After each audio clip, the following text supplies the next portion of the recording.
you're a CEO and you're looking to invest behind a project that you like, but it doesn't work out, things have gone sideways. Say you've allocated $100 million to a given project at a Fortune 500 company and it's totally failed. Maybe it's designing a new car. Maybe it's designing a new technology. Maybe it's building a new refrigerator, whatever it is. You've allocated money to that project and it has failed abysmally. And the people who are running that project come to you and say, you need to put another $100 million further in. Here's the first question you ought to ask them. What will the next $100 million accomplish that the first $100 million didn't? If you don't have a good answer to that question, you have no business throwing good money after bad. Well, it'd be a good thing if our government officials behaved the same way.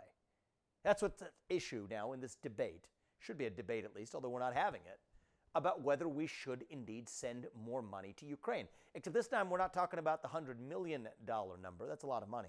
We're talking about the $100 billion number. And here's the question that every Republican, and of course every Democrat also, ought to answer. What will the next $100 billion do for us, the United States of America, in Ukraine, that the first $100 billion didn't already accomplish? There isn't a good answer to that question. And that's a basic prerequisite for even having a debate on the possibility of sending more money to Ukraine. Here's what's actually happening. We're increasing the risk of major conflict in a way that doesn't advance U.S. interests, instead of going in the direction that we should be, which is a reasonable agreement that brings this war to an end, de-escalates the possibility of major global conflict, and allows the United States to be strong ourselves at home. This is not some sort of dovish position. This isn't some sort of isolationist position. To the contrary, I believe, and I believe strongly, and I stand by it, that the United States needs to rebuild our military. Yes, we need to invest smarter and, dare I say, even invest more in protecting our own homeland, and strengthening our military is an important part of how to do it. We should use our military on our own southern border.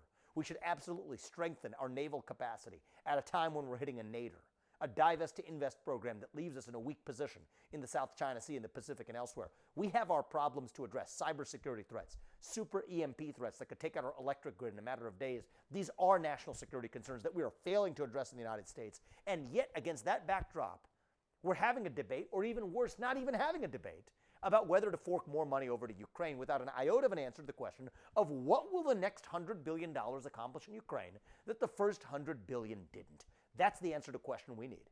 We ought to demand it of Republicans, Democrats, and anybody else who's recommending sending our own taxpayer money, our own military equipment, and taking our own risk as the United States of America of major conflict, driving Russia further into China's hands at a time when the Russia-China alliance is actually the single greatest threat that the military of the United States faces on a global stage. That's what we need to answer.